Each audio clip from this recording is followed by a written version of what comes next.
Yeah, this car isn't very reliable. There must be a reason I'm gonna trade it in. There must be a reason they stopped selling them. Yeah.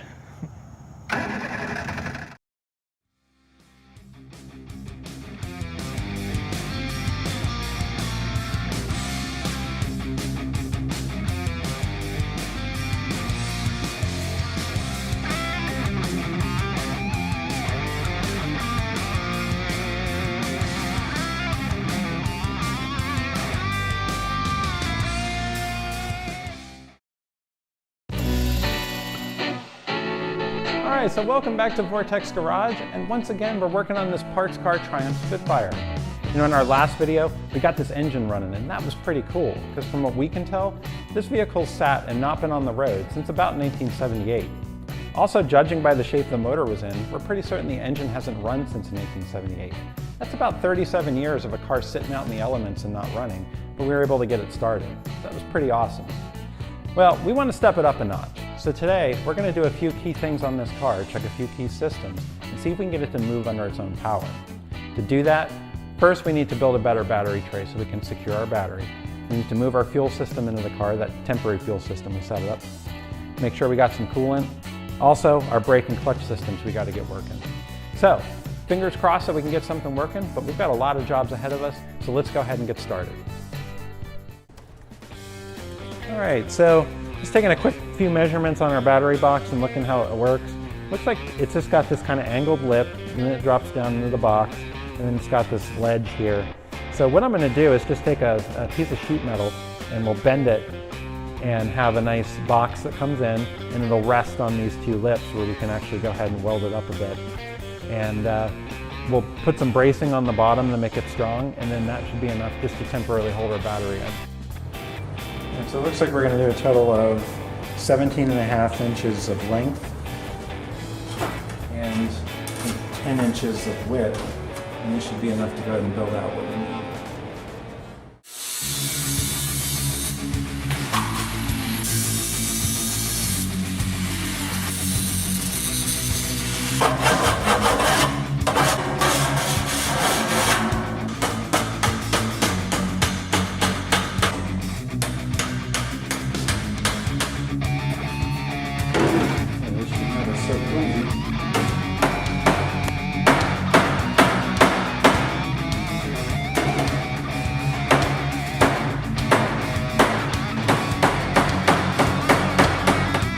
Alright, so I don't have a metal brake, but I've got a workbench and a hammer, so I was able to kind of pound this out.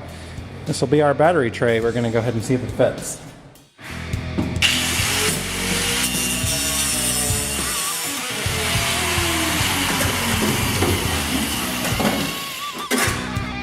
A little bit of battery tray.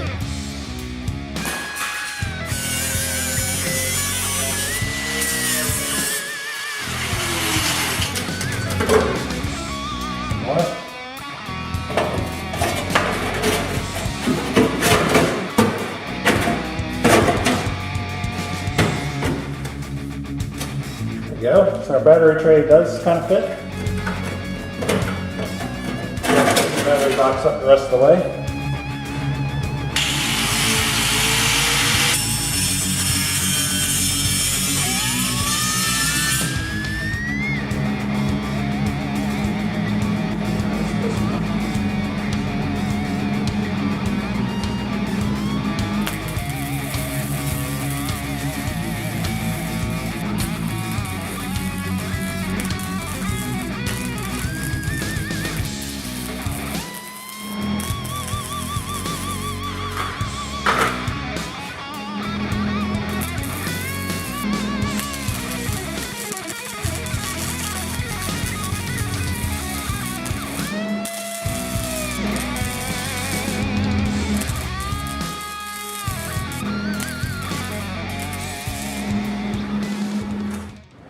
Alright, we got our battery tray insert that we sort of hammered out on our workbench. Added a little bit of 1/2 inch angle iron on the bottom of it to give it some strength where the battery's going to sit. I think this is now ready to slide in. Just maybe tack it into place so it doesn't move. This will hold our battery with a little bit of movement around the driveway that we're hoping this car will do. And then we can take this piece of junk out real easily when we repair it properly. Just doing this real quick, I don't want to spend a lot of time on it. It's hammering something together that will fit in there and hold the battery, and this will serve a purpose. So this is what we call the just good enough battery box insert. It's just good enough for junkyard car joyrides.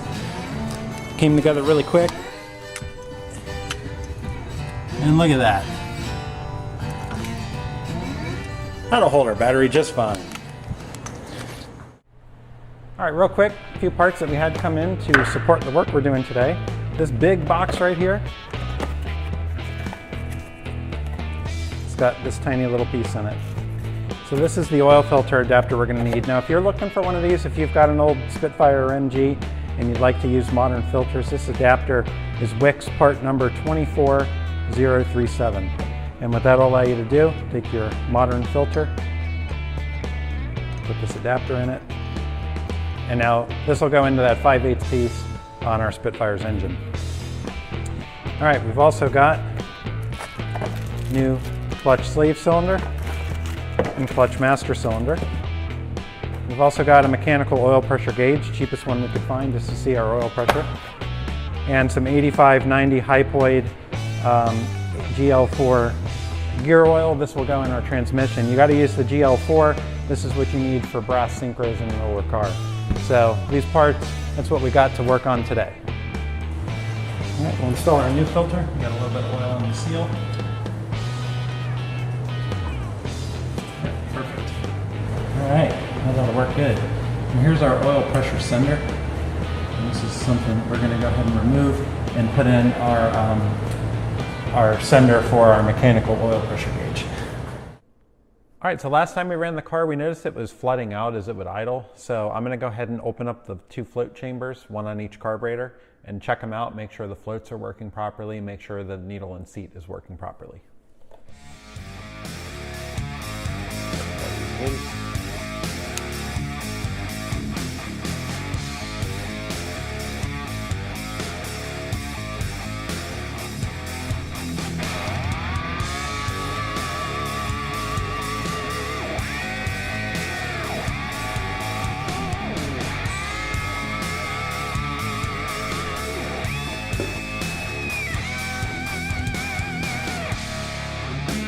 Here's the SU carb float assembly.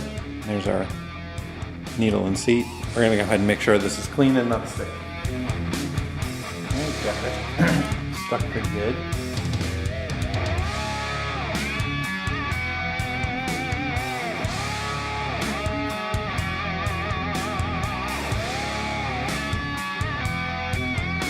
Check our float for some damage. There's nothing in it. That's good.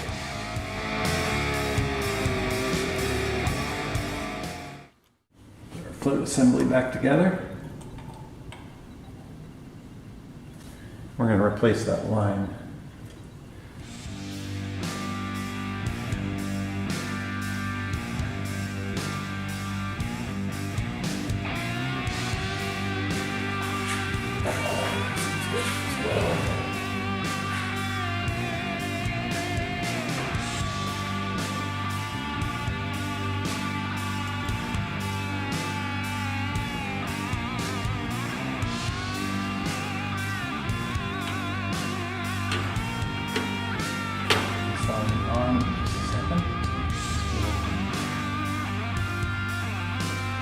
Fuel line installed. Make sure we don't have it.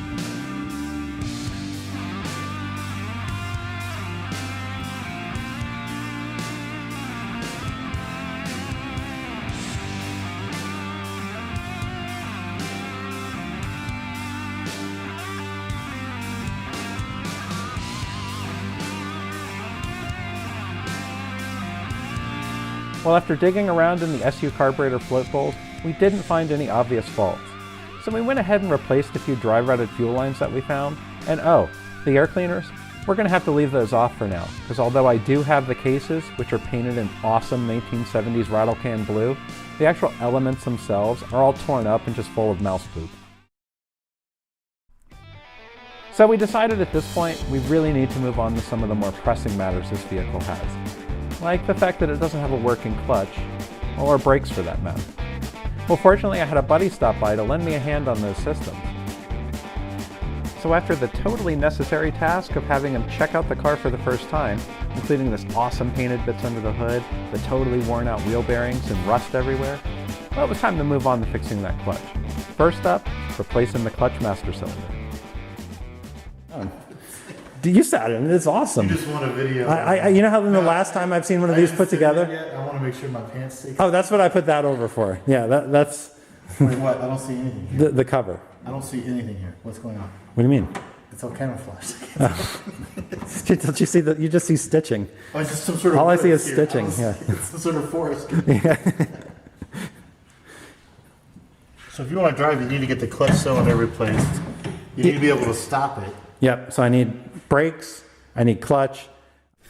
Jeez, I wonder if I'm even going to get this master cylinder out ever. Might as well get some penetrating oil on it.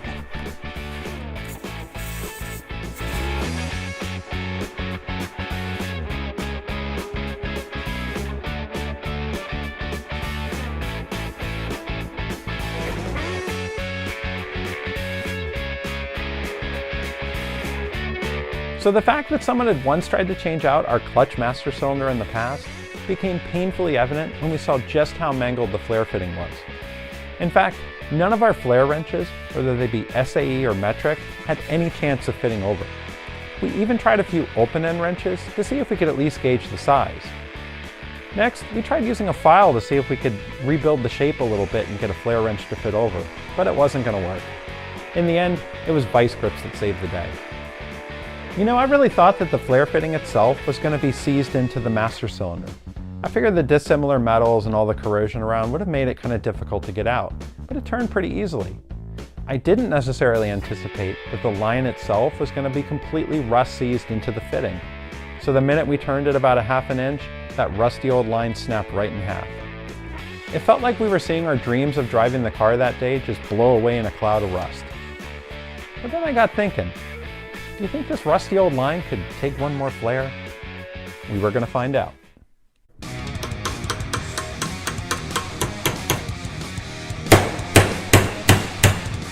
There it goes.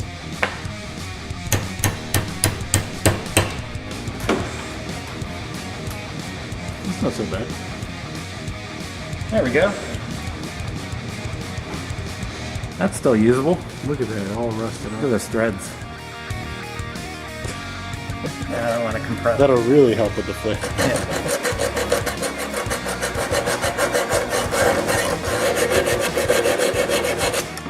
There we go. But strangely enough, it's way too big. Is it? How big is it? 3 inches. And look at the 13 inches. A half is close enough. But a 15 works best up in here. So I can get off. Just push straight on there. That's pretty good, yeah. So that's why I went back to the metric to try and get them over.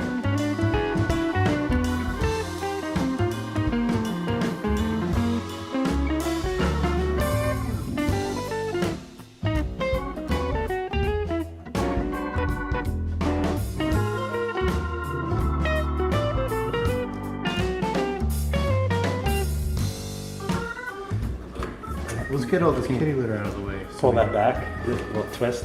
There you go. Oh, look at that. You want it to go down that way? Well, where's it going to go? It's going to go in the footwell. Vacuum it. Oh. In the footwell. Yeah. Yes. All right, cool.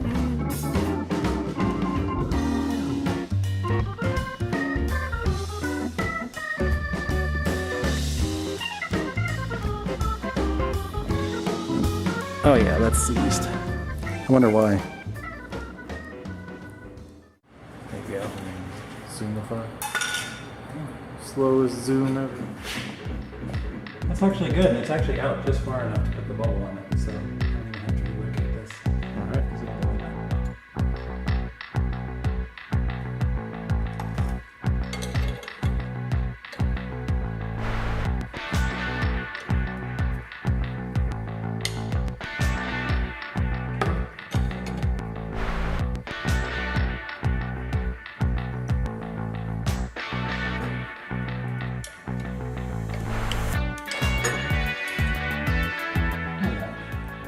That's good enough.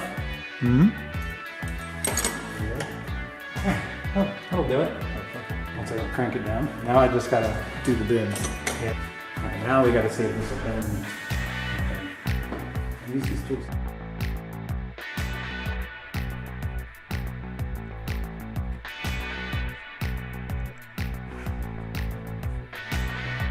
Yeah, that's one thing I don't like about this tool. Look how far out I have to make that bend.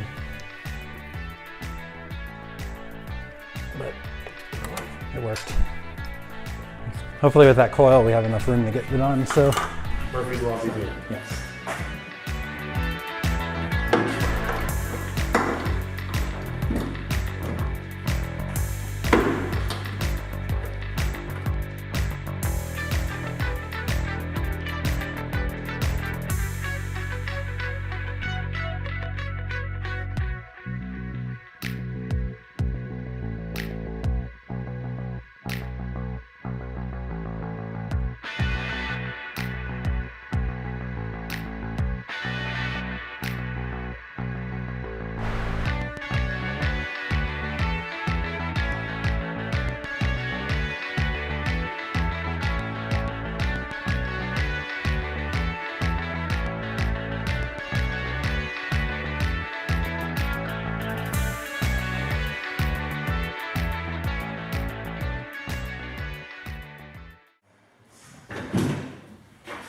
Just in case.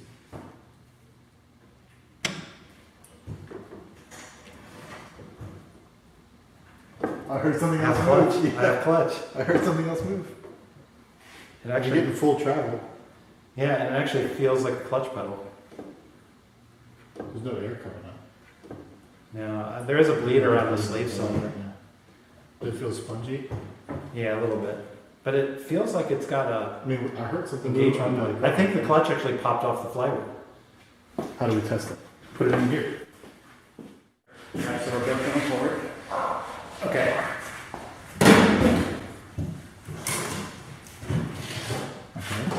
Yep. Oh. Now let your foot up. Oh, yeah. Oh, we got clutch. Cool. Nice. I'm surprised we don't have to do anything with that sleeve cylinder. We didn't bleed it. Don't jinx it. It'll hear you. Air just got sucked in as we said that. No. So getting the clutch to work, having only replaced the clutch master cylinder and putting in new fluid, was definitely awesome. But now it was time to move on to the brake system. And I gotta say, we went into this with some low expectations. I mean, you gotta figure rusty old brake lines, dry rotted brake hoses, who knows if the calipers are gonna stick, what condition the wheel cylinders are in. I mean, you gotta go in with low expectations because, I mean, then things can only go up, right? Or I guess to the floor, like the brake pedal. I think they painted the calipers. I would be surprised if they didn't change the calipers. Okay, now it's a turn pitch. Oh, I'm getting fluid. We should stop on the second minute. Well, this brake works. One brake's good, Oh. right? It still works. Oh no, really? See, that's what I was really hoping would not happen, is the caliper sees. Oh no, it's good. Normally briefing the furthest one away first. Yeah. I go ahead and put the brake on, see what happens.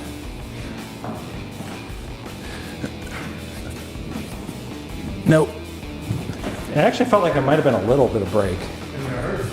Yeah, let me try this one. This one has a little bit of brake in the back. Actually, not. I can still kind of overcome it with my hand, so that's not good. But Is it free now? yeah, free now. And it, on all the. Actually, that's pretty good. All right, so we got brakes on this side. Let's bleed it on. Yeah, let's do it.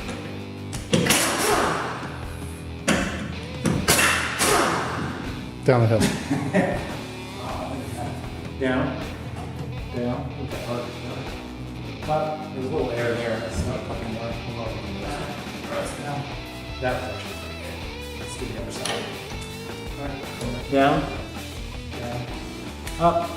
Up. Alright, that one might go this up. Alright, down. Oh yeah, perfect. Let me check the other side. Down. Up. Nope, you're already down. They're good. That's tight. You got back brakes. And to the front. Okay. So, Jared. Such comfort. Is that awesome? Up. Up. Down. Down. Up. Up. All right. As soon as the milky white stuff stops flowing, I think we'll be good. All right. Down. That's much better. Up. We'll do one more. Up. All right, brakes. All right, good brakes. Brake up. All right, good. It's not totally seized. Down. Down. Up. Up. All right, go ahead and down. All right, it's got brake. It's got brake. It's good enough. We got brakes, we got clutch, we got an oil filter, we need fuel.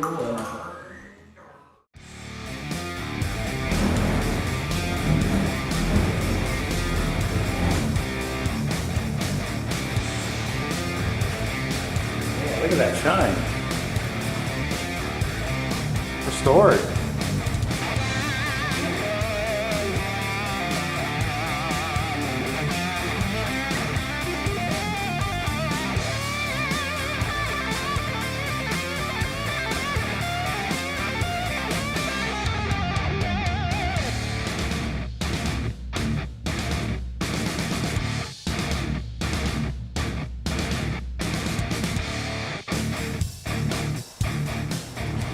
Alright, so we got our temporary fuel system mounted. We put in a longer battery cable for our side posts that we're using. Got our battery tray. Replaced the lines here after checking the float bowls out. We got nice strong clamps on them. We've replaced our oil pressure sender with a mechanical line.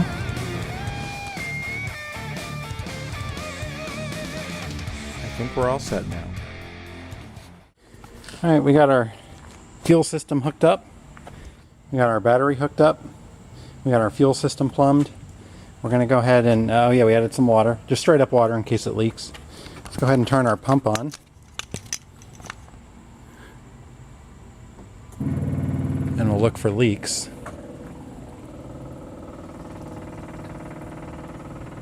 Alright, so the fuel bowls are filling. Okay, I'm not seeing any leaks. Our filter's full. Okay. We're in neutral and clutch is in.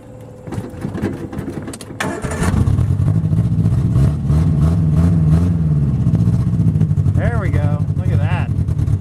Good oil pressure. Got about 60 pounds at cold.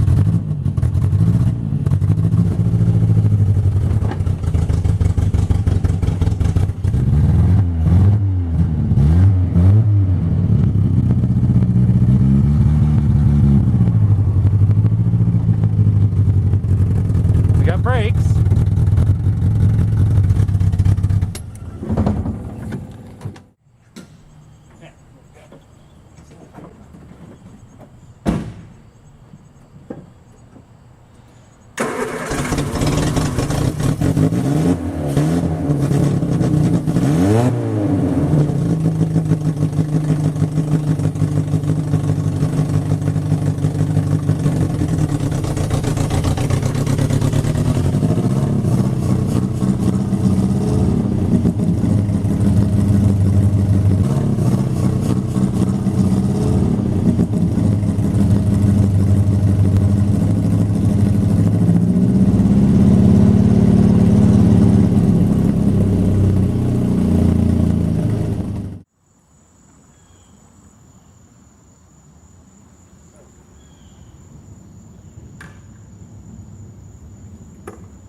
So I'd say we got it running. Make sure it's not on fire.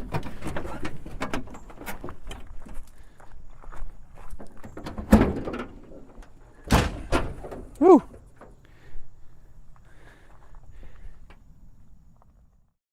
So the more we drove this around the driveway, the more we realized these SU carburetors just weren't having any of it. They're running pig rich and just dumping fuel into the motor. I'm actually shocked. I mean, we didn't even touch these carburetors and we got this engine fired up. And it sat out in the elements for years with no air cleaners. I mean, we got what we wanted. We got a 50-year-old British car that pretty much came out of a junkyard, hasn't been on the road for 37 years, and we got it started, we got it running, and we got it moving under its own power. And that's pretty cool. So you might be asking yourself, what's the point? I mean, why bother? It's just a parts car. Why go through all the effort of getting it started? Well, first off, it's a heck of a lot of fun. And secondly, we now know more about the car.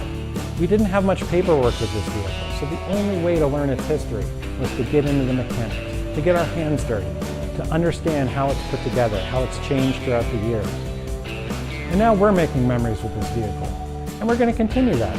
So I hope you'll stick around because we're going to start a restoration vlog as we start taking parts out of this car and restoring our Mark II Spitfire.